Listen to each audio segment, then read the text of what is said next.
Well, good evening. It's happening Thursday night. This Everything's popping around tonight as we get ready to go on the air with our program, Gator Collective Corner, and we got some folks standing by in the orange and blue room. Stories are happening. Things are breaking. Things are changing as I speak. One of them is the report that Anthony Richardson is believed to have left the team, has cleaned out his locker, and we're going to talk to the reporter who's been working on that. We'll give you the latest information on that, what we know. The story's posted in Gator Bait. Then we've got Ben Troop joining us. We'll talk a little more about things of the quarterback nature and the team getting ready. And then, of course, Fran Spears here tonight, and the Iron Duke always has something to say. So it's going to be an interesting night. Come aboard and join us. Let's do this. It's time for the Buddy Martin Show, Gator Collective Corner. Tell your friends and neighbors we're here doing it right now. Yes, it's time again for Buddy Martin. Call him up and tell him what you're thinking, but be kind because he's doing the best he can. Better, stronger, faster. Mama says that alligators are ornery because they got all them teeth but no toothbrush. Hey, what if the voice calls while you're gone? Take a message. Bye. You ready, champ? I'm ready for this my whole life. I'm incapable of small talk. But that's why you love me, right? Kind of intimidating to be in the presence of so many great athletes.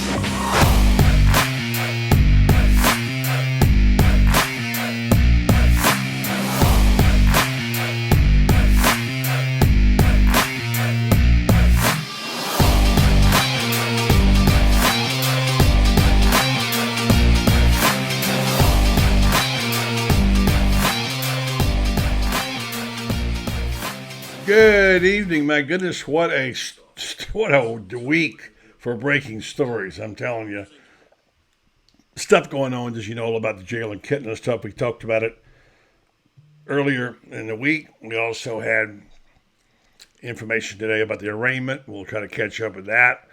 But the story at this hour is whether or not Anthony Richardson has left the program. And quite frankly, we're trying to find out. But by the way, this is the nature of breaking news. We'll tell you what we've learned. We'll tell you what the University of Florida has said. They issued a statement to us a few moments ago about it. And we'll see if we can figure this thing out right here on a Thursday night edition of the Buddy Martin Show. It is a Gator Collector program and a little bit of orange and blue blood. So stay tuned for that. Stand in the green room right now, which is now the orange and blue room, is the guy who's been working like a Trojan all day. He's been the pack mule. He broke the story originally on Anthony Richardson probably leaving the program, but we left it open because we didn't know. But we're pretty confident that's what was going on, and what's going on now, well, we don't know. But we're digging and watching and lifting and waiting, and we keep updating our story as we know. And here's the author of that story. Outstanding job of reporting by Kyle Curtis of Gator Bait today as we dig this out to figure out exactly what in the world is going on with Anthony Richardson. And we'll just ask him. Hello, good evening to you, Kyle. Good job today. What is going on with Anthony Richardson? Good evening. How are you guys? It's obviously been a crazy 2 days in Gator football. But yeah, just I heard from 3 or 4 sources, close within the program, that Richardson's locker room was empty, and with Justin Short, locker was empty, and this was shortly after Justin Shorter had just declared for the NFL draft and foregoed his eligibility to play in the bowl game, although he is playing in the Shrine Bowl game, which is a Senior Bowl. But yeah, 3 or 4 sources close within the program told me that Richardson's, focusing on the NFL draft. Richardson, top 20 guy on a lot of draft boards. I think he's been as high as 8 or 9 on a few draft boards that I saw today. So that's kind of just the buzz I've been hearing from people within the program. Yeah, and we're going to continue to talk about this because the nuances of being in journalism are it's a fluid story. It changes sometimes by the hour, I mean by the minute. People change their minds. I've had situations where I've seen coaches who quit and then unresigned the next day. I've had people who were hired by a university, never took the job. So as you're writing the story that minute, we don't know what the outcome will be. But to your credit, what we wrote today, and we collaborated and we verified this, is that at least one, well, let's just say it, player and several more have said that Anthony cleaned out his locker. And usually when you clean out your locker, that means you're not going to be around the next day or so. But and so the next headline was, "Is he gone?" Now we can't presume that he is because no one would tell us. But since that story was printed, and by the way, Kyle, good job. He had multiple sources on that, right? Multiple we told you, cleaned out his locker, right? So that much we know. We can't say we assume or presume, but it certainly sounds like he's going somewhere. But we don't know where. Well, university stepped up about 8 o'clock or so and sent us a note saying he's not left the program yet. And big keyword, yet. I've got people on here saying, well, our good friend Nat Blaylock said Shane announced on this morning, this morning on his show. Well, I beg to differ with you, Nat. He didn't announce it because he has no evidence of that. He may have said it and said that's his opinion, but there's no announcement. We didn't announce anything because we don't have anything to announce other than the fact that the locker was cleaned out. The sources that told say, us within. Multiple sources told us that. And I would say he's believed to be heading off the team, but apparently he's not off the team until he's off the team. And let me tell you the nuances of this. And Nat, thank you for that comment. I'm not arguing with you. That's exactly right, Andy. That's his opinion. And that's what Shane's been saying. And we talked about it last night, this week on the show. Is there a chance? Well, a 5% chance he might not. Let me tell you one little thing that is so subtle. I was told today by somebody in football, wait until Will Levis decides what he's going to do. Because at least one bowl committee told me they thought the door was cracked for Anthony, depending on what happened, and that Will Levis might be the decider. Well, guess what Will Levis did today? He left. He's going to play in the NFL. Well, there's one more quarterback spot taken in the first round, which I'm just saying this. I'm not saying this is a report, I'm just saying this is what happens. If he was pushed down to the second round, I don't know. Maybe he'd change his mind and say, I'm coming back. I don't know. So I think Anthony would like to keep his options open. And probably when he and others saw the headline and said he cleaned his locker out, is he gone? Question mark. And that's what we said. Is he gone? And said in the story, we just said in our first edition story that we believe he might be. But the bottom line is that we don't know, and we now deferred to the news when the University of Florida issued a statement to us saying, not accurate, he's not gone yet. So that's where we are right there, folks. And, and Stephen Ball, no, you can't call in because we don't have a phone line for you to do that. But you can certainly post here whatever you'd like to say, and we'll be glad to air it. So we're not a call-in show. So, and we might be doing that soon, by the way. So a lot of people have opinions about that, and it stirred the pot. So tell me as much as you can without giving away your source, and we're going to be joined by Ben Troop here in just a moment. What you think is next, and what you you talk to these players. We won't say who they were to protect them, and how strong they were in their statements, and how convinced you were that you thought that AR might be leaving. Yeah, so I had a few conversations with multiple different guys, and one of the initial guys had told me, and I confirmed it with 2 or 3 other guys just to make sure. And going forward, I think that we're kind of getting to the point where we're days away from we're waiting for an announcement from Anthony. So kind of just seeing where he's at. But I mean, like you said, the university coming to us and saying that. This is based off sources that I had, and yeah, it's an evolving storyline, and the more stuff keeps coming. And So it's fluid, and it may change tomorrow, and it could change by the hour. Someone asked me today because it changed slightly. It didn't really change what we said, which is he's cleared his locker out according to our sources, right, but changed slightly when the University of Florida immediately said no, he's not left the program. He's still with the program. So that's the side you want to get out there, which we did, which is up there now for those tuning in trying to find out. That's what we're going with. Uh, we don't. I mean, like I said, this thing could change by the hour, and it's yeah. such a crazy time with all the portals being open and stuff like that. And let's go ahead and bring Ben right in here and let him jump in. But it's just there's so much going on right now. It's confusing, and it's like man, it's like standing in the middle of I-75 and trying to count the cars, Ben. Yeah, but I think with a guy like Anthony Richardson, it's always going to be very very unique. I mean, you are the starting quarterback at Florida. Everybody knew that when it comes to a guy like him, I don't really understand the cleaning out the locker thing. I think that's new. I mean, even though he has more Yeah, than the right yeah. to do that, I think, and Kyle will understand this too. When you talk about a guy like Anthony Richardson, everybody knows what's going on with him, whether it's a coach or the other player. Everybody's watching because he's the guy, right? And that's taking nothing away from Ventrell and Justin Short and all these other guys.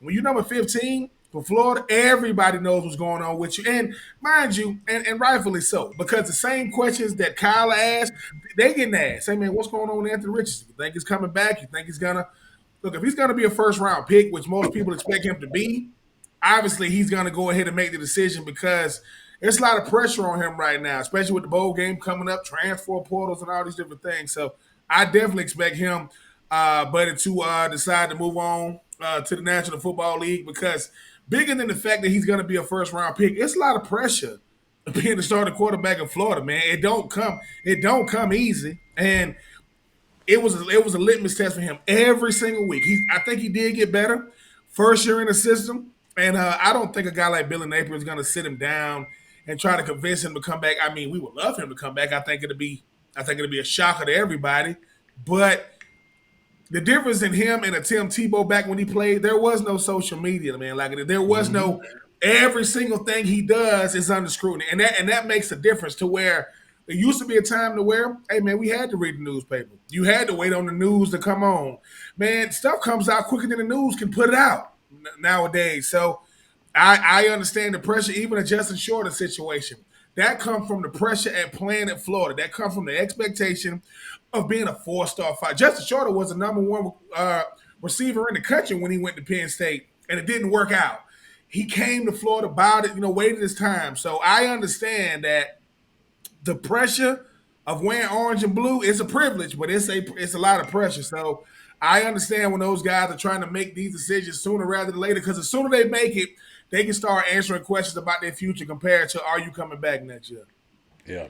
And one of the main things that stuck out to me from Anthony Richardson during his time at Florida has been his presence on social media and not getting wrapped up in all of the hype. I mean, he was one of the most hyped up players. After week one, that win versus Utah, people were, all of this hype and stuff like that. It's easy to get caught up. And that's kind of been, the main thing that I've heard from around a lot of people is just, his presence to, stay true to himself.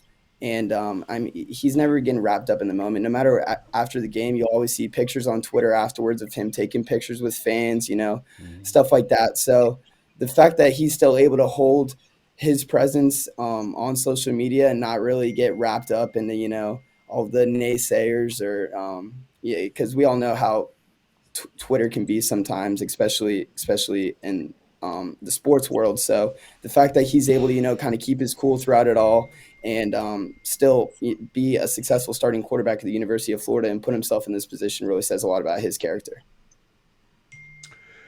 There you go. This is well, my phone's blowing up here, guys. I can't even talk because I got 100 people popping. And it's like, no, it's not that. It's my own guys mostly. But this ain't my first rodeo in this kind of story, and I've been through it a lot. I understand the nuances of it. I understand how people get confused. I understand how we confuse them. But all we can go, I'm gonna have to sign off this thing because it's driving me nuts. So, so based on what we know right now, and based on the fact that, as I said earlier, it's such a subtle thing, but stuff is going on as we speak. Like Will Levis has guys. I gotta go. I can't take this anymore. What Bill Levis coming out? He's coming out, and that already changes the situation with AR because that knocks him down another notch among the quarterbacks, right? So consequently, where will he fall in the draft? And Ben, you've been through this before. That means now maybe his agent said, well, you're not going to go till the 10th pick in the second round. And you're going to, if you stay, you might go in number 15 next year. I mean, that would change his thinking, right, Ben? Absolutely. I think that's a deciding factor for everybody's coming out, especially at the quarterback position. What Will Levis is going to benefit from is the same thing Anthony Rich is going to benefit from. It's the lackluster play in the NFL. You have the top 10 quarterbacks, and it is a huge drop-off. And they're going to benefit from that. Every single team that's good has one thing in common, and that is solid quarterback play. If you are in the top 10 right in the NFL, you have big-time quarterback play. Think the NFC South right now. Tom Brady, only because they're in the NFC South, they got a chance to make the playoffs. The Panthers, they got the number 2, they got the number 1 and number 3 overall pick in the same draft on the team with Sam Darnold. And Baker Mayfield. When you think about around the NFL, what's hard to watch on Sunday is a quarterback play. I mean, Marcus Mariota is starting. Taysom Hill is starting in the National Football League. So guys like Will, and this is the thing that Anthony Richardson has, local products. Tampa wants to be able to sell tickets, right? If you don't believe that Trevor Lawrence and Tua do just as much as for the ticket sales as they do for actually the game itself, you don't think people are going to be jumping up to get an Anthony Richardson jersey if he goes 2 hours down the road, down 75? That's the kind of stuff that Anthony Richardson does. So when people go, hey man, so NIL is a direct correlation to NFL sales and ticket and buying a jersey. Absolutely. So Will Levis, I think he's going to have a market only because the quarterback market in the league is so bad. It is so bad right now, and unfortunately for him. I go back to, guys that went in the first. I mean, what Blaine Gabbert went first round, man. I mean, I'm just saying Blake Bortles went first round. I mean, I'm just saying Christian Ponder went first. You know what I'm saying? Like, and I'm not ragging on them, but when I look at these guys coming out now, I think these guys are way better prospects now. I think they're way better coach, and they've gone through the gauntlet. Will Levis. We talking about him like he goes to USC, and I'm talking about the Trojans. We talk about him like he goes to LA. Man, he goes to Kentucky. I mean, when's the last time Kentucky had a first-round prospect at quarterback? I mean, I played in the Jared Lorenzen days.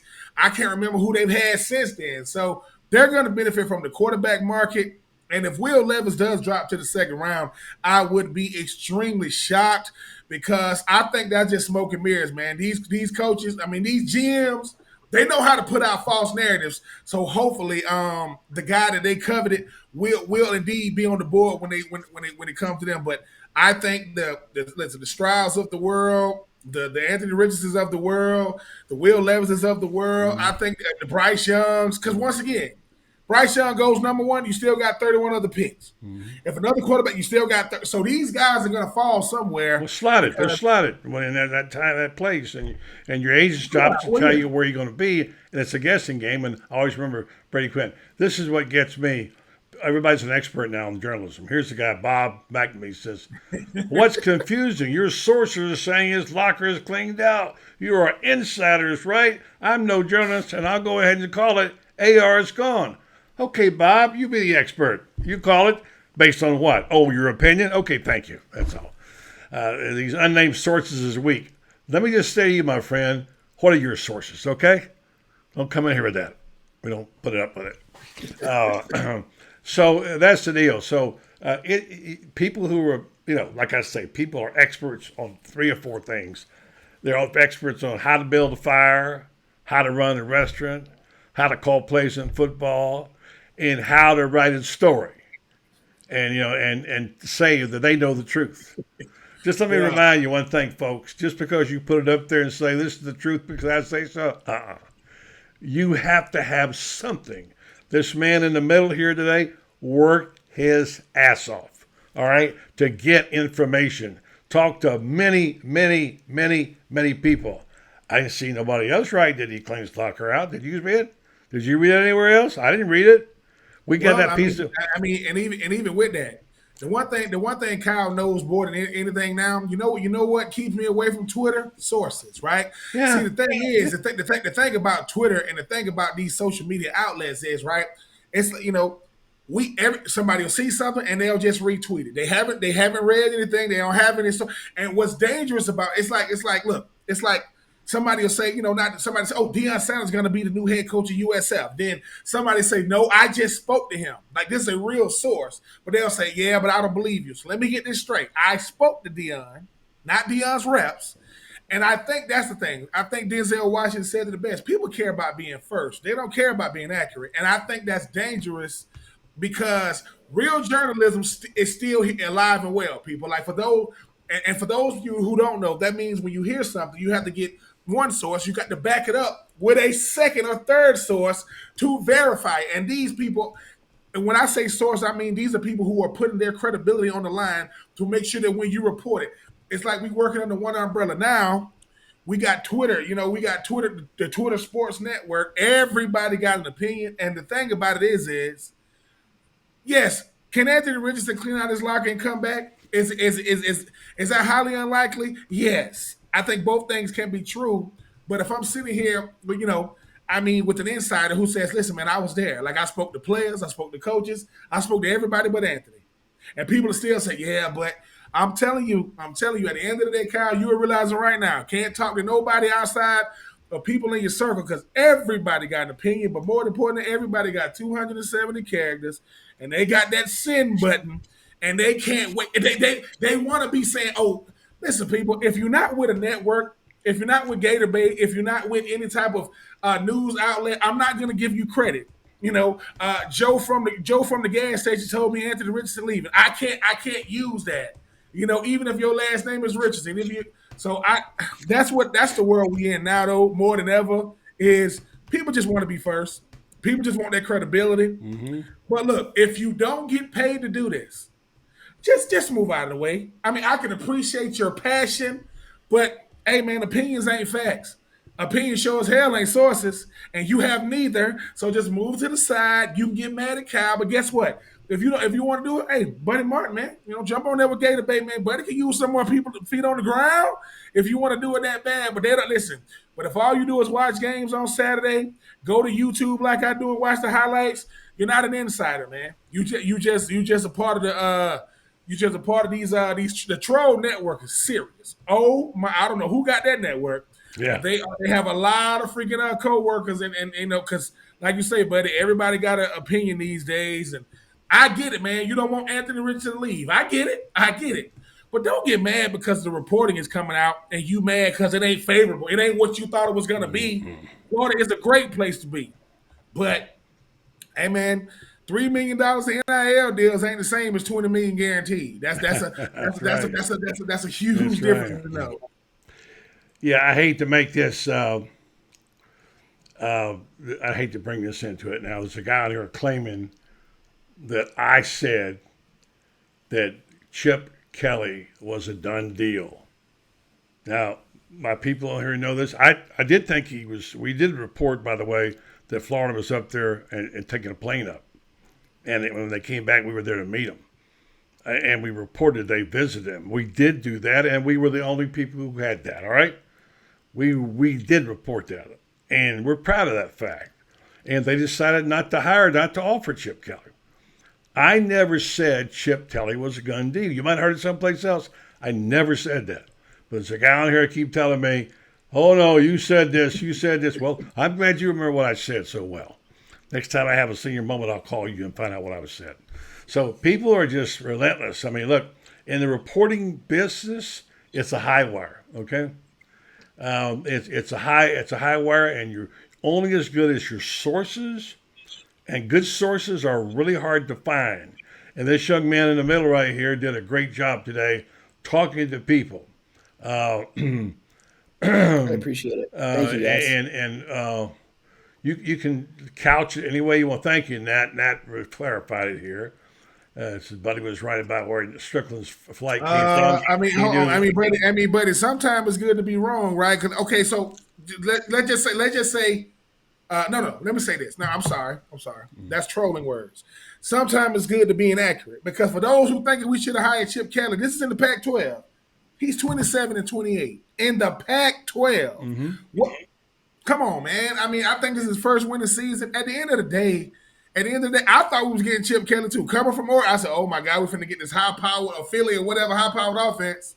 It didn't even work out west. What you think it's gonna do in the Southeast? What you think that would have done over here? We'll never know, right? But I think that sometimes it's okay. Look, man, when you talk for a living, when you're a journalist, you're gonna get it wrong sometimes, and that's good. I don't want to get it right every single freaking time because I'm gonna be the go-to. No, I'm gonna get it wrong sometimes, right? It's cool, but at the same time, just because I got it wrong doesn't mean I didn't have sources leading me that way. Exactly. That's what you do, and Kyle was worried about that tonight because he said, "Did I get it?" No, these people told you that your people told you that he cleaned his locker room out, and they believed he was gone. Now that part we didn't know. We probably put a question mark in that, and so. But I've got people on here come back and tell me what I said, okay? And thank you, Nat, for clarifying. I never said Chip Kelly was a done deal. I did say, as we reported, Brendan and I, he was on an airplane, that Florida was on an airplane going to see him, and nobody else had this story but us. And we knew when I came back, we met him at the airplane. You can take, and I don't care if I'm wrong. I'm very glad. I'm glad to risk being wrong if I'm going after a story, as long as I just say, here's the best version I got today. And we didn't know for sure if he was on the team or not, Kyle. And we wrote that story tonight, Ben. Kyle did, saying what we were told, he's gone, and we believe he's left the program. And so immediately University of Florida called us. They called nobody else and said, no, he's still with the team. Well, they put enough credence in it to say they want us to know. So what did we do? We put it in there in the story saying they put the other side. We always offer both sides of the story if people will give it to us. But most of the time, people don't give it to you. And you got to go out and grunge for it like Kyle did today. Hell of a job by Kyle Curtis today, and I give you applause, my friend. And you can play on my team anytime. And here's a little something for you right here. All right, give me props. You guys. All right, Guy, I'll let you go and do what you got to do. You got a busy. He's only written 5 stories today. He's got school tonight. Other than that, you got nothing going on. But thanks for being on, Kyle. Good job, brother. Yeah, thank you, guys. I appreciate everything you guys said. I'll see you guys soon. Thank you. Thank you. All right, man. What's it like up in Savannah, GA today? It's wild. It's wild. I mean, not to get off the subject of sports, but a couple of days ago we had a couple of scares at Savannah High School as well as Brunswick High School. Active shooters. It ended up being a hoax. Yeah. But the whole coast of Georgia was just a shout out. Listen, because we don't do this enough. Shout out to all the first responders, to all the police officers, the sheriff's department, the fire department. They from both. I mean, we had it was a scene, but hey, man. That stuff isn't funny. You don't play around, especially in the world that we live in. So I'm happy that I wish it didn't happen, but I am happy that it was a hoax more than anything else, and that no lives was lost. But it's a busy time, buddy, because I was looking at this. Listen, while Anthony Richardson and Justin Shorter and those guys, and congratulations to Justin Shorter and Ventrell going to the Reese's Senior Bowl. I think it's going to be great for them. What I saw today that was really, really troubling is these transfer portal numbers. They said in 2019 to 2020, 4,757 players went in, 1,788 came out. That's 38%. In 2020 2021, 6,250 players went in, 2,575 went came out. That's 41%. In 2021 2022. 8,210 players went in, 3,332 came out. That's 41%. In 3 years, 19,217 players have gone in, 7,695 have come out, which means that the majority of those players are not coming out. And you notice that the numbers are continuing to rise. So what am I saying? I am not telling these players to not get in the portal, right? As a player that was a late bloomer myself, I wasn't ready as a freshman. I wasn't ready as a sophomore. It was starting to click as a junior. I was able to start as a senior. All I'm saying is, buddy, is what hurts these players is this. When you came out, you was one of the top recruits. That's not the case anymore. Now, you've been acclimated to college. You understand what the college game is. And guess what? You might have to pick a school, you might have to go from, FBS to FCS. You might have to go from Division 1 to Division 2, right? But the thing is, a lot of these players aren't going to come out because, buddy, you know how it is. Coaches want to do two things. They want ready players, but they want to groom the players they recruited. That's what they want. I want to groom the guys that I went into their households and sold them the product, and I want to take a couple of players from the portal that I think is ready to play right now. But the numbers are daunting because if I'm advising these players, I would always say this. Sometimes it is better to stick with your original choice only because anything can happen, especially when you've already been acclimated, because I didn't know those numbers was like that. I didn't know it was that crazy. And like I said, this is me, has been, played a long time ago. I get but I always get to being this quote easy for you to say that no, because it took me 4 years to do it, to really understand what it took to really do it. And I think some of these players, one, they see the writing on the wall, and they don't think they are part of the future plans. Two, hey man, the room is just crowded. By the time I get a chance to play, and I got to deal with the current players and the future players. And number three, which is most important, it ain't for everybody, but you know how it is. Sometimes you got to go to these big schools and look yourself in the mirror and say, dude, I ain't ready for this. And I thought I was. And I can respect it, but do understand, you leaving the school that picked you and you picked them, you may never play football again. And that's about as honest as I can be, because if somebody told me it's less, the probability of me going to another school is 41%, and I'm on the team now. I don't know if I'll, like I said, if you don't play quarterback, offensive a first round pick offensive guard like Osiris Torrance, or you cannot rush the passer, it might be rough, because everybody thinks they're a bigger player than they actually are most of the time. And friends, you know this. Listen, when I came out, that's the most attention I've ever gotten. When I'm coming out of 2000, 19 scholarship offers. If I jump back into the portal, well, Ben, we want you, but we know you. Think about this. We know you really wanted to make it over there, right? Who you married is Florida. Y'all got a divorce. Now you back out on the market. All right. Well, I ain't as attractive. I got a couple of more muscles now, but I ain't as attractive when you first met me. I got some miles on me, but I just know that at the end of the day, some of these players are being lied to, either by. Now I know that some of them are getting pushed out. I get that part. That happens every year. But some of these players, they need to stop reading these mock drafts. They need to stop listening to these NIL lawyers. And I'm not talking about Darren Heitner, by the way. I think he does an incredible job.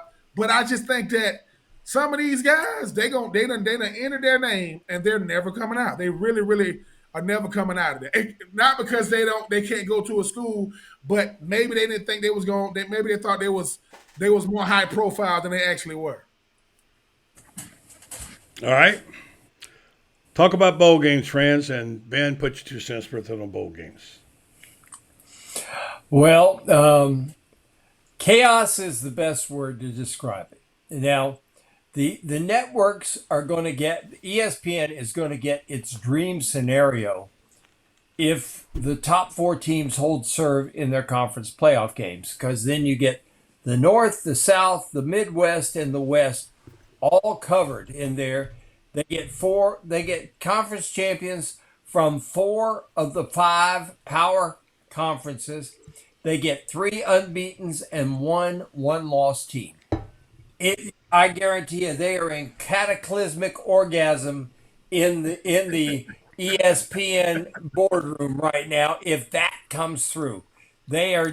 I mean, this is. They couldn't ask for anything better. But here's the deal: if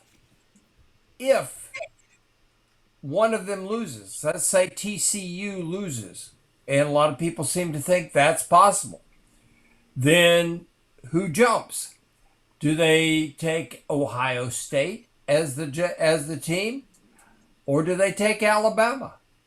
Personally, I would take Alabama because the Ohio State University's record in the playoff, other than 2014, is pretty damned abysmal. They lose every year, and usually they lose by a pretty significant margin every year by whoever they play. I think, and the fact that you would get Bryce Young in there, the best player in the country. Now he's not going to win the Heisman Trophy. I guarantee you, he's not going to win the Heisman Trophy. But I tell you what, here's your 3 best players in the country, bar none. One of them is Bryce Young, one of them is Jalen Carter, and the other one is Brock Bowers. Everybody else is playing for number 4.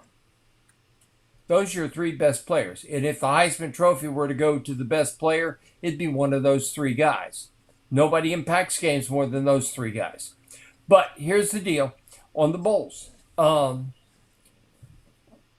Rose Bowl seems to be set on picking Penn State if Ohio State doesn't get in. That would send Tennessee to the Orange. That would send Ohio State to the Orange Bowl to play Clemson.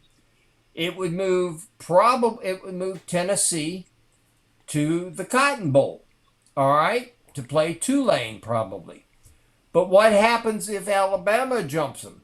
If Alabama jumps Ohio State, then they can still have Ohio State in the Orange Bowl, but Tennessee will then go to the Sugar Bowl, and whoever it is that is the jumpee, let's say it's TCU, or if TCU now is the loser, TCU will host the Cotton Bowl. So there's a lot of scenarios there.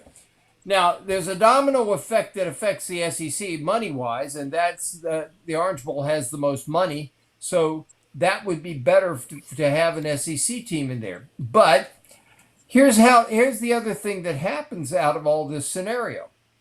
Okay, you get the Citrus Bowl in there, which is going to have the top choice. Now, let's go back to the Orange Bowl. If Ohio State goes to the Orange Bowl, that means an ACC team goes in place of the Big Ten team to the ReliaQuest Bowl, which is in Tampa.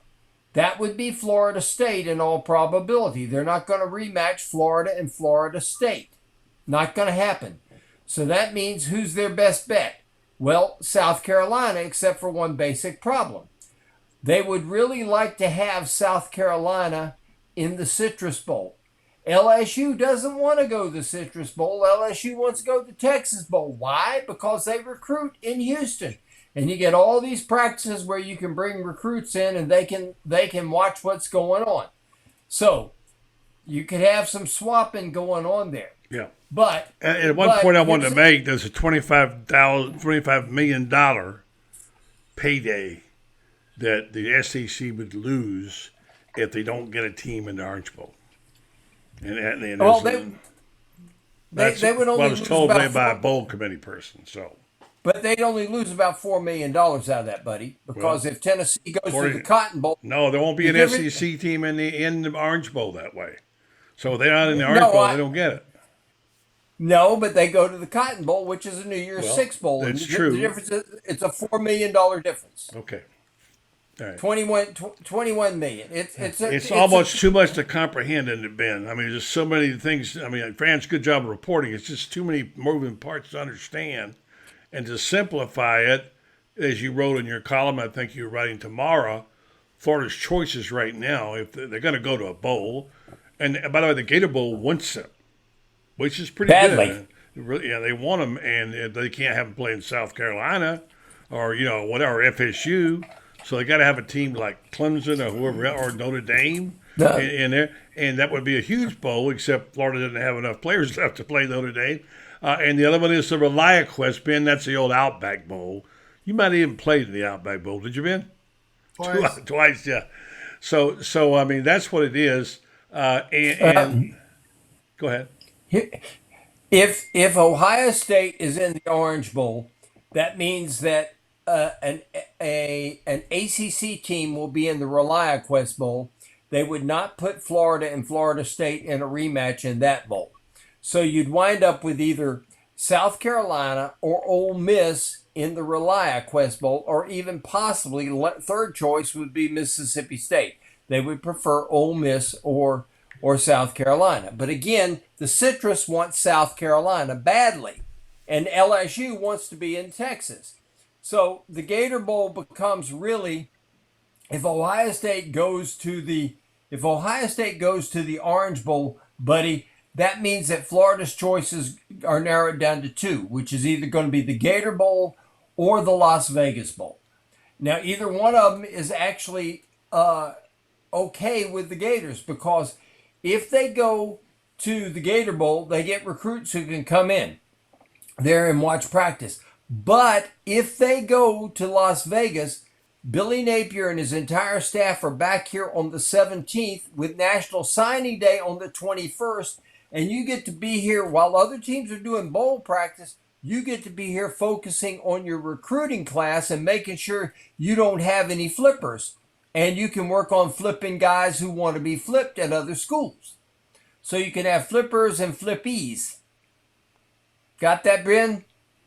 All right, Ben. I got it. And the thing is, who's sitting pretty right now, no matter what happens, is Greg Sankey. To me, the most powerful man in college football, because the thing about the college football playoff is, I mean, if TCU loses and Georgia does the unthinkable and loses to LSU, oh my freaking God, that's when it's going to get crazy, because the SEC champion is going to get in. Now, if there was ever a year that they would keep the SEC champion out, which I ain't never seen it might be this year if LSU does indeed beat Georgia, because they're gonna be like, well, they got 3 losses. But this could be the first time. This could be the first time, friends, if the SEC champion is LSU, number one, that means that I think they want Ohio State in that thing bad. Georgia's in no matter what. Yeah, Georgia's in. Georgia. Win or lose. But you're right. The SEC champ would not be in. They will not take a 3-loss SEC champ.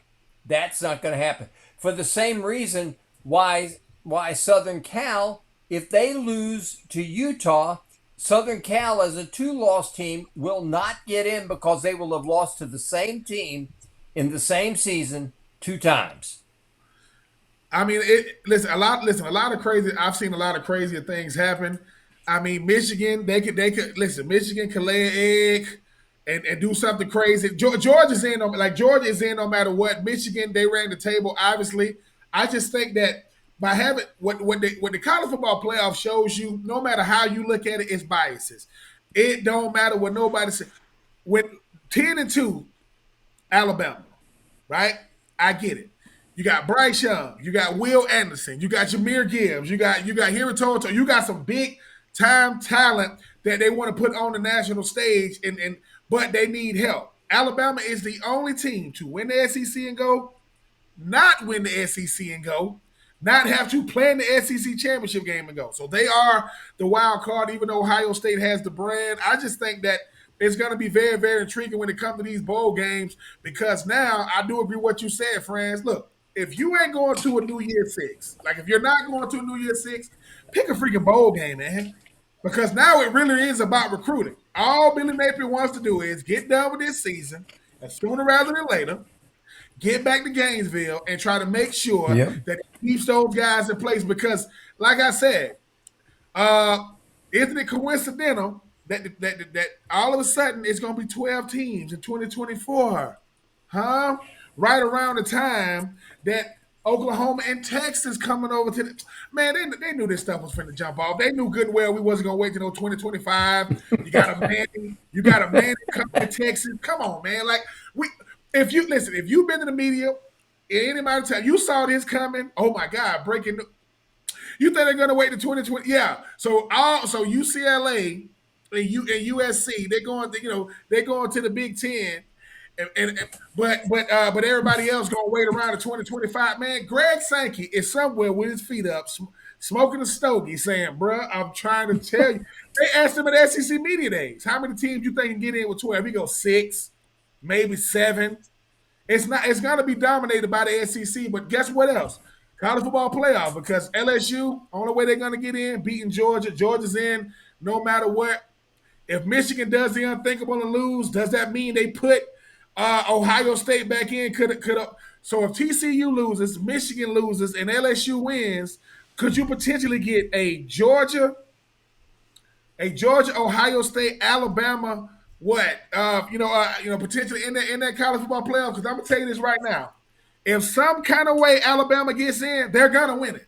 Listen. You can look at me if Alabama gets in, they are going to win it because they did not have to run the gauntlet to do it. I hope to God somebody can beat Georgia. Good Lord, back to back. Right now, France, man, because I don't know who's gonna beat them. Because I don't know who's gonna. Brock Bowers scares me to death. Darnell Washington, you can't block Carter. Listen, the world needs to come together to stop these Bulldogs, man. Because a guy named Stetson Bennett from Blackshear, Georgia, who looks like a freaking financial advisor, is gonna get a chance to win back to back. We got to do something, man. I'm not rooting for them. Make no mistake about it. If Jim Harbaugh can find a way to beat Georgia, which is going to be extremely difficult. They play the slowest football you ever seen. Like run, move. We'll see. Because this is like a nightmare scenario for me, man. Because you're gonna have Georgia, potentially Michigan. If TCU gets in, they'll get Georgia in the first round, and Georgia gonna smack the freaking Horned Frogs or whoever they are. Oh, come on, man. It's not gonna be a good time for me. No matter what, but we gonna need somebody to stop these Georgia Bulldogs. Because I was recently in DeLand, Florida, down there in Stetson, University, talking to the Gator Club down there, and there's a bunch of Georgia fans in there saying, "Hey man, how you think Stetson gonna do?" I said, "I don't know. I'm tired of Stetson. He's been in college for like 20 years. He needs to leave." How did that do? All right, so that's good stuff. Listen, let's get to the heart of something that happened today. Other than the fact that Ray's got a right-handed pitcher, that's the other. Is that there was something significant that really happened today in college football that we're not even mentioning. We're going to have a 12-team playoff. Oh, yeah, but it's a big deal. Think about it. Alabama will get in every year now. As long as you win 10 games, you're in, right? But nonetheless, that is a big deal. The bowls, we'll see how they play out. The unfortunate part about that is that I feel badly for Billy Napier. I wrote about this today. That here's a guy who's drawn a really bad hand. Probably going to lose his starting quarterback. We don't have that confirmed yet. I'm just saying we posted what the University of Florida said, Rick, and what they told us, and he's still with the program. And, like I said, we like to report both sides of the story.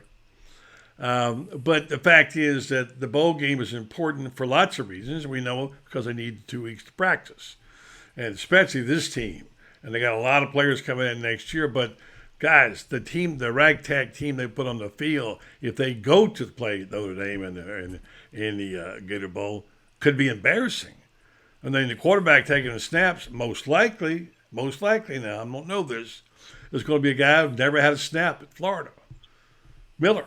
And then the wide receivers are down to 2 starters. I mean, their wide receiver room looks like my empty refrigerator on Fridays. Just nobody in it right now. Like I wrote in my article, they need Tom Bodett to turn the light on there. Get some quarterbacks in that room. It's a wide receivers. And I feel so badly for Billy, but there's one point I want to make, guys, and let's shift back to whatever you want to talk about. Remember this, the great offensive year that Florida had in 2020, right? Right? They set records. Kyle Trask set records. I mean, a gazillion yards he threw 4 touchdowns. And the following year, a guy named Brian Johnson had left and gone to the Eagles. And the offense fell off the face of the earth. Now, I'm going to admit the 2 Kyles were gone. I understand that. They thought they could just plug in a quarterback, Emory Jones, and go. But it looks to me like, and I was asked this about a guy who played the position of quarterback at a high level, not Shane, in college. It said, let me get this straight. Billy is the head coach, right? Billy Napier is the head coach. Yes, Billy Napier is the offensive coordinator, right? Billy Napier is the quarterback coach, right? The only guy I've ever seen do that successfully was named Steve Spurrier. I asked the question, and this is not to throw off on Billy Napier tonight in my column in Gator Bay, do they need to get them a Brian Johnson to work with the quarterbacks?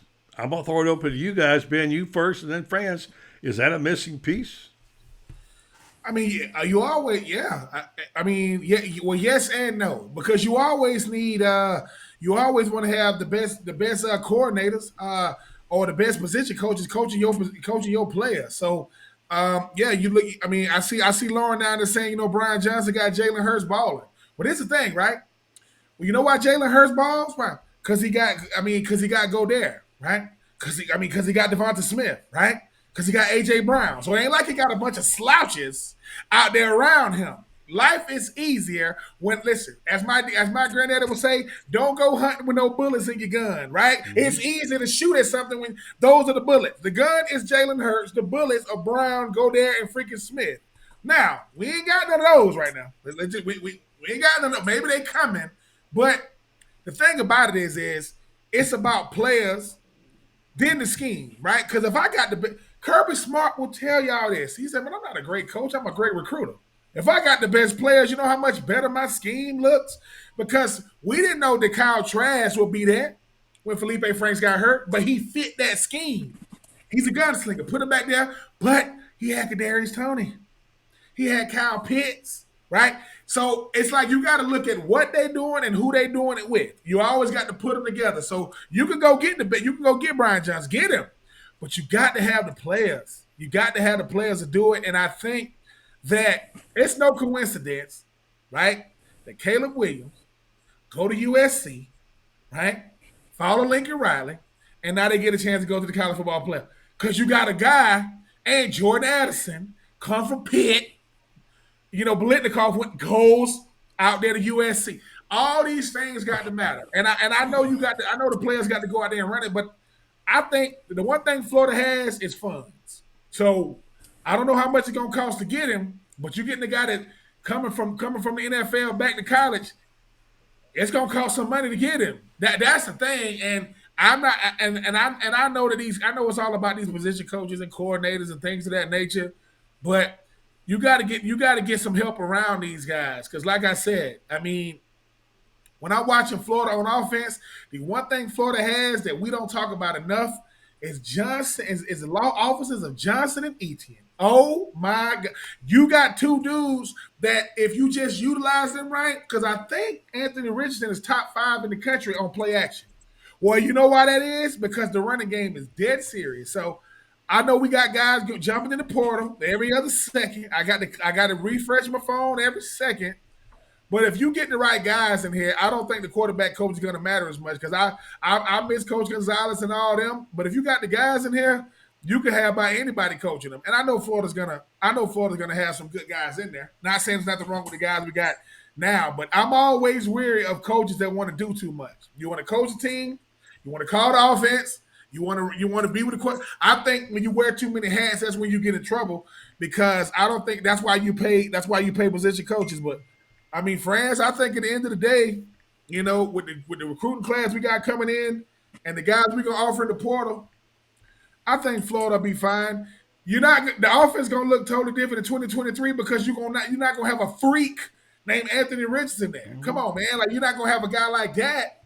But if Anthony Richardson had the touch of a Kyle Trask with his ability to run, that's a perfect football player. Because I did not know Kyle Trask was going to do that. I don't care what. I did not see him.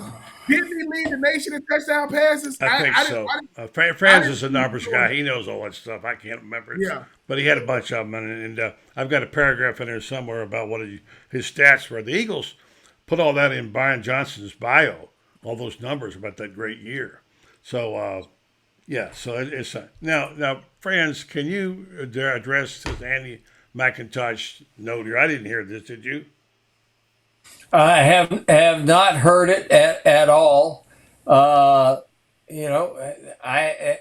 nothing. It says the media was informed this. I'm in the media. I never was informed either. Formed, and I guarantee you, I would know it by now. If it were, I can go right here on. Let's see. I guarantee you, if anybody has it, Graham Hall will have it, and I'll tell you right now. Not on Twitter, and I've texted the university to find out. I've not heard that. Now, if anybody has it, Graham Hall will have it. If anybody has it, and I'll tell you right now, tell you in 2 seconds if that's true. All right, because that's one of the things. That's just what we're dealing with, Ben. We have all these rumors go flying around our head. We're trying to figure out what the hell is going on. And there's so much misinformation out there. And Dustin, let's see. Anyway, I haven't heard back from my source. And I haven't heard. You guys go ahead. I'm going to try one more, and we'll find out. What the whole situation. The thing about information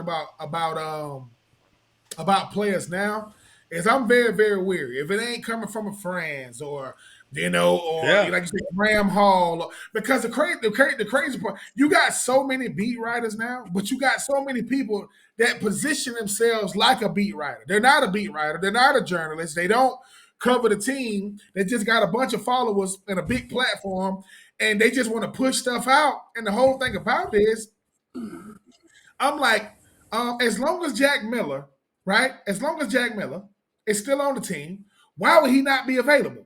He had thumb surgery early in the season or whatever he had.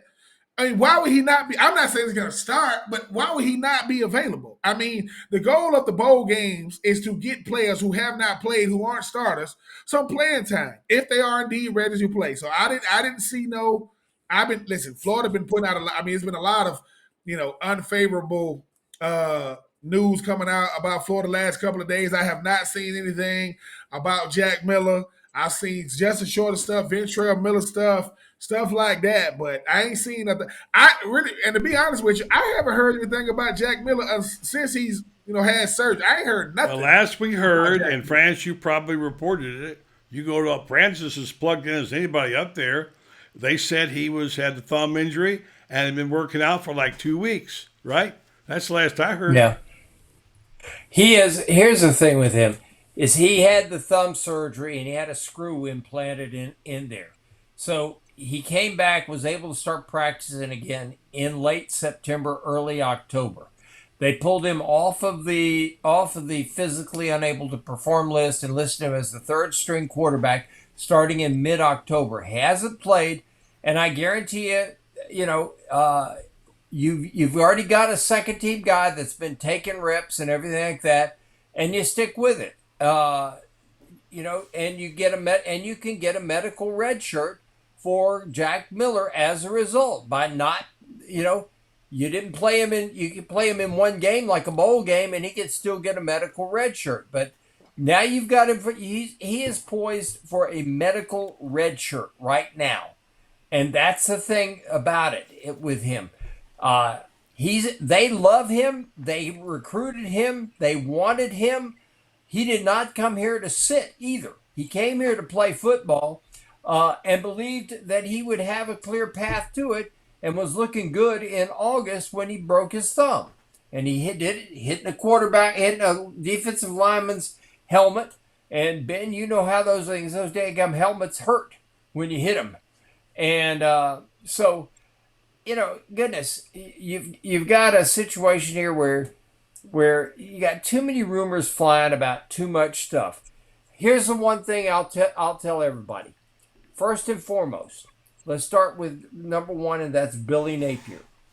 He's making $7.5 million a year. He does not have a 5-year window to win in. There is no such thing as a coach. The only coach that's got 5 years, there's 2 of them out there. Well, actually 3. And their names are Dabo, Kirby, and Nick. Those three guys, if they say, I want a 20-year window, they'll get it because of the results. But everybody else is working on a 3-year window. And if you don't produce in 3 years, guess what? You're gone. So guess what that means? You don't have time to sit around and wait for guys that have been with the program 4 years to suddenly bloom in year number 5. Those guys, and it's a cruel thing. But here's what Billy did. Billy gave these guys a chance to prove themselves, A, and B, for probably about half these guys that are going to be gone to get a college degree from the University of Florida. And as Ben Troop can tell you, and as the three of us can tell you, having a degree from Florida is a big freaking deal. It really is a big freaking deal to be able to say that. So he did that. Now, he could have done what Mel Tucker did. Mel Tucker did the big transfer thing this past year, but look what happened. All those guys graduated, and now he brings in a new bunch of transfers, and what happened with them? They didn't win any ball games. People say, well, look what Lincoln Riley did. Well, Lincoln Riley did it with the transfer portal. He's going to have to bring in 20 more this year because his recruiting, it's going to take 3 years for his recruiting to catch up to where he's got a foundation of his own guys. All right, guys, hold on 1 second. I realize I've done the entire show without a spot. I got to get one in. Stand by. Things have certainly got a little out of hand lately when it comes to just buying our everyday necessities. Just look at gas, streaming services, and heck, even chicken wings. Well, there is one necessity that shouldn't cost a ton: taking care of yourself and helping fix all the aches and pains in life, and the fine folks at Titan MRI agree. With costs a fraction of what you'd pay at a hospital, you'll not only save money, you'll be taken care of by staff with over 20 years experience. So when you need an MRI, call Titan first, and you can go where your doctors send their families. Now offering CAT scans. All right, thanks very much, Jeff Cardozo. All right, guys, a little truth serum here in our final couple minutes. Good stuff tonight by both of you, and good stuff by Kyle. And we're still waiting to find out more details. We have our story out. We said in the story that Anthony Richardson had cleaned out his locker. That was double sourced. And I'm going to just say it was players, okay? So you can believe what you want to. Now, if this whole quarterback thing is in disarray, as I wrote in my column, and you're facing a bowl game without a quarterback, you want to know where your quarterback is. I was told, and you were too, fans, that we expected a decision tonight or tomorrow on Anthony Richardson because his locker was cleared out. Optics are not really good about his future in Florida, but the spokesman for Florida texted me about 8 o'clock, said, no, Anthony's still with the team, okay? He hasn't made his decision yet. So we altered the story slightly to say that, and that they have denied that report. Doesn't mean that Kyle was wrong. It just means that this is the other side of the story. And we'll see what happens. That to be determined. I know how I'd bet, but anyway, that to be determined.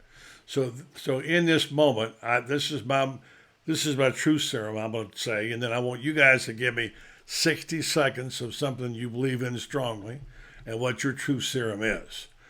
My truth serum is that I think there's indecision. I know it's indecision with Anthony. I think Anthony could still change his mind once or twice before it's over.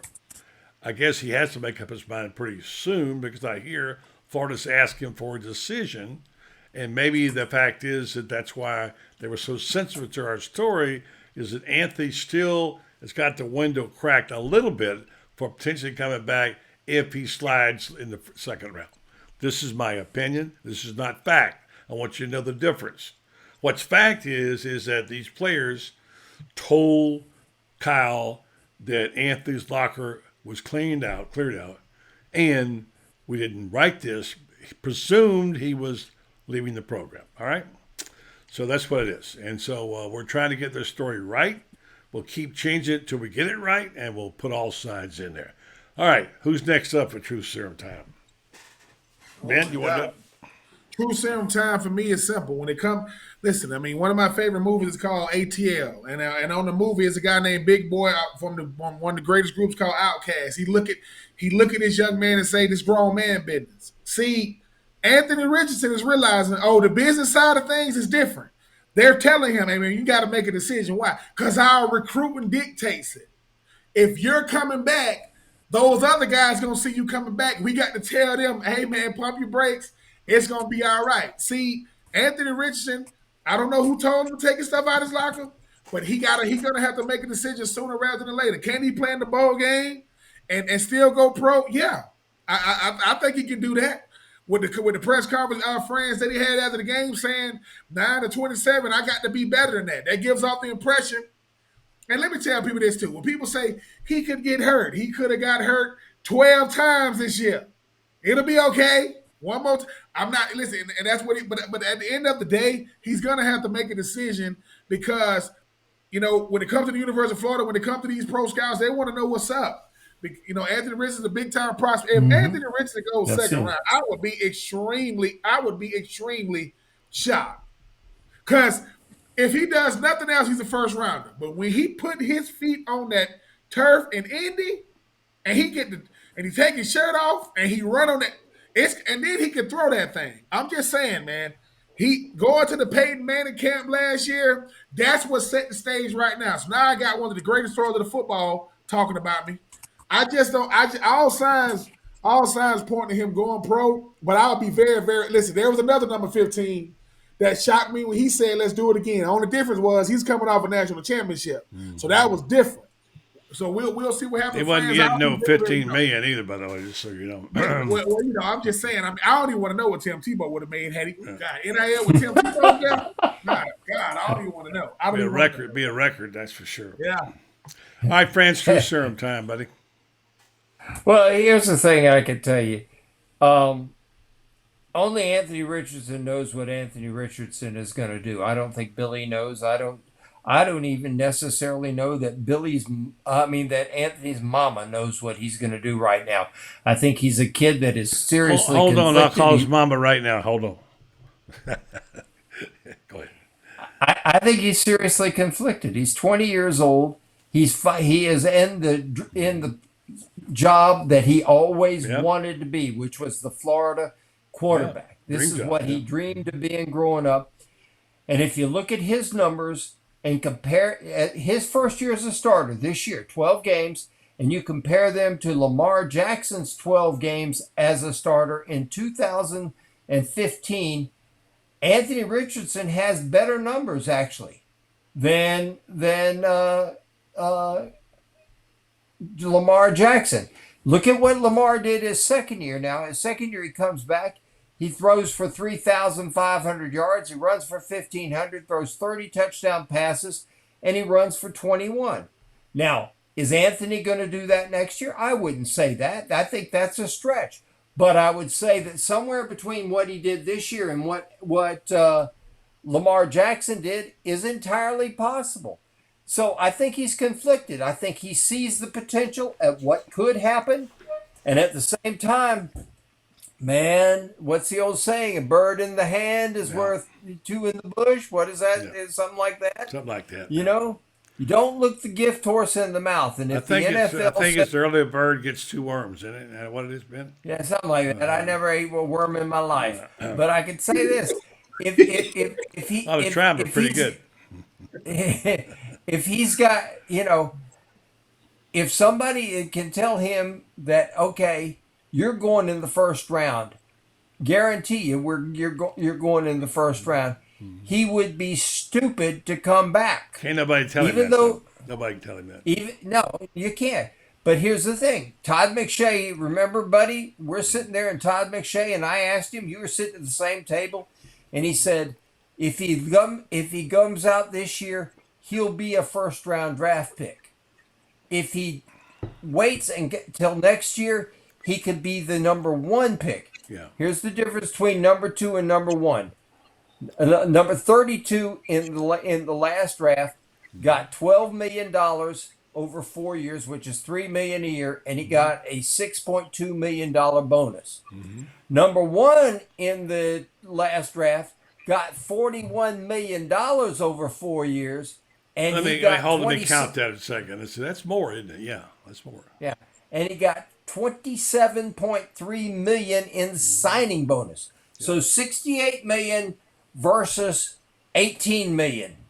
Ben, you were the math major, not me. So you could tell me that if there's a slight difference between the two. Hey, listen. At the end of the day, when you talk about a guy like Anthony Richardson, and see that's what he's contemplating. All first round picks are not. Listen, they're gonna get the most money in the draft, but I mean, from the number 1 pick to the number 10th pick, the number 10th pick to the 5th is a significant amount. But if he got a shot to go number 1 overall, that's what he's contemplating right now. And these are the conversations that's being had to him, saying, all right, NIL money, that's going to be good. Coming back for another year as a headliner, that's going to be good. Got a shot to be the number 1 overall pick, yeah. But if you're going to be a first-round pick, I'm like you, friends. It's going to be hard for him to say no, because I remember when Jake Locker came out of UW and everybody if he would have came out as a junior, he's a number 1 pick, went back to school. I think he ended up going to like number 7, 8 to my Titans. I mean, that didn't end up well. But I'm just saying, quarterbacks is always going to be a market for you, no matter what. And everybody's looking for 6'4", 235 that can run 4.4s. 6'5". 6'5", whatever he is. Listen, 6'5" chiseled, with the deepest voice in the draft by far. I just think that Franz, he got a real decision to make. But if Franz Beard or Buddy Martin is the head coach of Florida, I need you to make a decision sooner rather than later. And look, and he's the only one that got to make one. People are like, well, what about the other guys? What about him? Mm-hmm. What, do Osiris Torrance got another year eligibility? I would love for him to come back, but he's going to be a first-round pick guaranteed. But Anthony Richardson is going to have, because there are NFL teams waiting to see what number 15 is going to do, not just if he's going to come back next year, because they want to see him in person at the combine. And when you stand him next to Will Levis, Bryce Young, and all these other quarterbacks, C.J. Stroud or whomever, he gonna stand out from how he just Bryce Young will look like his son. Listen, Bryce. Listen, the difference in Bryce Young and Stetson Bennett is this: Bryce Young was the number 1 player in the country on the number 1 high school in the country, and he went to Alabama. Stetson Bennett is from Blackshear, and he's 5'10". Stetson Bennett is not that much smaller than Bryce Young. Only difference is one was a Heisman Trophy candidate and the other one got a shot to go back-to-back, win the national championship. Sometimes, people, the world just isn't fair. And I'm sorry, I can't deal with these Georgia Bulldogs. Again, friends, we got to stop them. We got to stop these Georgia Bulldogs. What is going on, man? Well, you realize, Ben, that if Southern Cal wins Friday night and TCU wins Saturday, and Michigan holds serve and Georgia holds serve, you're going to wind up with Georgia and Southern Cal in one semifinal, and you're going to wind up with TCU and Michigan in the other. Ain't gonna happen. Are you telling me you're a big Southern Cal? Are you telling me you're a big Southern Cal fan right now? Either Southern Cal or TCU gonna lose. I would be the biggest Southern Cal fan you ever seen. Keyshawn Johnson, Troy Polamalu, all y'all boys come out and support for y'all Trojans, man. I mean, Carson, I'm just saying, Reggie Bush, Matt Leinart, Lindell White. All y'all boys need to come out, because I'm just saying, Carson Palmer. If you listen, Marcus. I think Allen, I know who Benz wants to win here. I believe I pretty clear that down. No. Huh? Listen, I respect Georgia. Georgia. No, you don't. But I'm you tired hate of them. You hate them. I can't. I hate them with a passion. You live in the middle of them, and they're killing you. They're We got coming to to. stop him. And listen, I hope the interview Stetson Bennett in the offseason. I'm gonna look at Stetson Bennett and go, did you take steroids? Because it worked backwards if you did take them. But he's getting on my nerves, man. He's getting on my nerves. All right, let me go out with this. I won't say you, and you guys have had this question put to you, and I was asked this week by two very well-known Gators, all right, who shared their opinion about Anthony, and for the most part, they're saying it's best that he go. And I was asked, what do you think? And I said this, okay? I've said it before. I said there may be a 5% chance that Anthony would stay. And if I was the coach, I would look at him and say, what's his upside? And I said, I've been watching Florida football since the 50s. And I've seen every single quarterback, at least a little, since then. I'm no expert, but I know quarterbacks when I see them, and I know upside. And I know the great ones. Anthony Richardson has as big an upside as any Gator quarterback I ever saw. Don't come to me about inconsistencies, because those things need to be coached. And I'm saying if I'm a coach, I say I got a chance to have a team to win 10 games with this guy next year. And it's my job to coach him to get better, to make better throws, to run the ball more, to give him better plays. I'm taking that shot. And I want him back, and I want him to be my quarterback. That's what I say. And am I crazy? And I said, whatever percentage chance is, get him back, get him back. I don't care what y'all want to say about, oh, he's inaccurate. This guy is amazing, 6'4", 2. I don't even know how much he weighs now. 240. To over 240. 240. He's Tebow. He's as big as Tim Tebow and taller and faster and got an arm much better. Why would you not want someone like that on your football team? I would want him on mine, and I would be, if I'm a coach, it's my job to make him better. Ben, you about to bust a gut. Go ahead and say it. No. You're right. Look, when people look. I played with a guy named Ben Hartstock that was on the 2002 France. He was a starting tight end on the 2002 Ohio State Buckeyes that got cheated in the that cheated Miami. Got cheated. Miami. He was a starting tight end. And what happened? And what happens is he went after his career was over. He went into being trying to be a sports agent, and he said something to me that describes football in a nutshell. He says, Ben, when you 6'5", you got to prove you cannot play football, and when you are 6 feet, you have to prove you can. Think about a guy like Anthony Richardson. He don't got to prove nothing else. That throw that Anthony Richardson had on that second touchdown to Pearsall, that's all you need to see. He put it on a rope. Most people cannot take it 60 yards for a touchdown. They can't scramble for 70 yards for a touchdown, right? So he has the ability. He just needs a scheme. You don't believe me? I don't care. Listen, Geno Smith got drafted in the second round. He got drafted in the second round by the New York Jets, and people got mad because he fizzled out. When the last time a Jets quarterback played well? Mark Sanchez went to back-to-back AFC Championship games. Now they got a dude named Zach Wilson who mad because he got benched because he stunk it up. I'm just telling you, they looking for guys like Anthony Richardson because what did he do, friends? He grew up in the media. They watch how he handled themselves after losses, still taking pictures and shaking hands, all this kind of stuff. And like I said, Anthony Richardson is one of the best athletes in college football who just happens to play quarterback. I'm gonna miss him. God, sometimes I wish he was just a little bit less athletic and he'll come back. But you know what really, really made him know he going first round? Gatorade, Fanatics, the car dealership. You don't get that type of money and think that the NFL ain't, come on, man. And listen, and he probably, and Kyle Trask, he might be staying in the state of Florida. That Tua's already in Miami. They got Trevor up there in Jacksonville. They got a 45-year-old who just got a divorce who might be going back to New England. He might be going 2 hours south down 75 south. I know I'm starting a rumor, but I've heard some rumors that he might be going down south to Tampa. I'm just saying. All right. I'll throw one last thing at you before I know we got to go. Yeah. Something Dean Smith once told me. He said, if you're going to make a mistake on a 7-footer and not on a 6-footer. Amen, brother. That's a good one. That's a good one. That's a good one. With that, we'll go off here and say thank you, gentlemen. And here's a little message from Jeffrey Meldon, who wants to join the band, I think.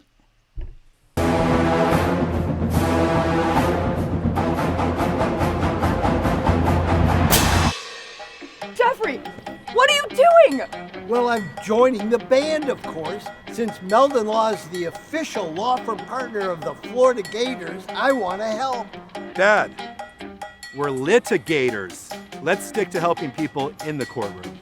Well, can we still hang out and jam a little bit? At Meldon Law, we won't back down. All right, thanks very much. And France, I'll leave that bold question out there. I want to tell folks about RedStar Medical Research. I know we're going long tonight. We have a lot of stuff to cover. Proven reputation is a high-quality, patient-centered facility. RedStar Medical Research brings cutting-edge clinical research trials to Ocala on things like Alzheimer's, psoriasis, osteoarthritis, migraine, and fibromyalgia, along with many other conditions that affect our community. Since their inception in 1998, RedStar has had more than 700 clinical research trials, continues to partner with prominent pharmaceutical and biomedical companies throughout the medical industry to find answers. RedStar Medical Research seeking tomorrow's answers to the health questions of today. Well, I'll tell you, I'd like to see Florida go to the Relinquish Bowl, the old Outback, and play somebody not as big and good as Notre Dame, because I fear what might happen. And the bottom line is that they don't have the horses, friends, and I'm afraid they would. What would they do? I mean, they have to run the ball, or it's not but a single way and run the ball, right? Well, Notre Dame is not going to the Gator Bowl. Well, you anyway, can count on that. Yeah, I'm just making that team up. But here's the thing is, or Clemson or whoever. Doesn't matter. Well, the Gators, Clemson won't be in the Orange Bowl. That's set in stone, just about. If the Gators are in the Gator Bowl, I think they'll play North Carolina, which would be a very entertaining ball game. And particularly since Drake May, who's the North Carolina quarterback, is I can tell you right now, he's all but he is shopping the portals. He is shopping NIL deals everywhere he can. Mm-hmm. Maybe even at Florida. There we go. So I'll leave you with that. Good player. Good job, Francis. Have a good night. Look forward to reading your story coming up in Gator Bait tonight. You're going to clarify the bowl games, right? Well, it's in there. The bowls and the situation at quarterback, is as clear as it's going to be clear. Okay. Yeah. Thank you, Francis. Good job. Which means that neither one of us have a clue. Okay. Exactly. That's why we'll go at it again tomorrow. That's why we're reporters. We're asking questions to find out. You got it. All right. Thank you, buddy. Good job. Bye-bye. All right, folks. Thanks for listening tonight and following the program and every night. And thank you for all your participation. Big crowd tonight. And we're out there digging for you. Check out Gator Bait. Go on and see if you can find a plan you like. And because if you don't get it, you don't get to hear Reed, Franz, Beard's thoughts of today, along with other things like terrific reporting on stories like Kyle Curtis is doing, and of course, not to mention Lauren Meadows and others. Carlton Reese, we have Bob Redmond, so we have a really good stable of writers and a terrific photographer in Chris Spears. So, and our president Brendan Martin, who did an awesome job tonight too. Have a good night. Thanks for listening. Thanks for watching. We're done until Sunday morning, when we're going to be talking to you on the Orange and Blue Blood show, where we'll discuss, all things orange and blue. So stay tuned for that.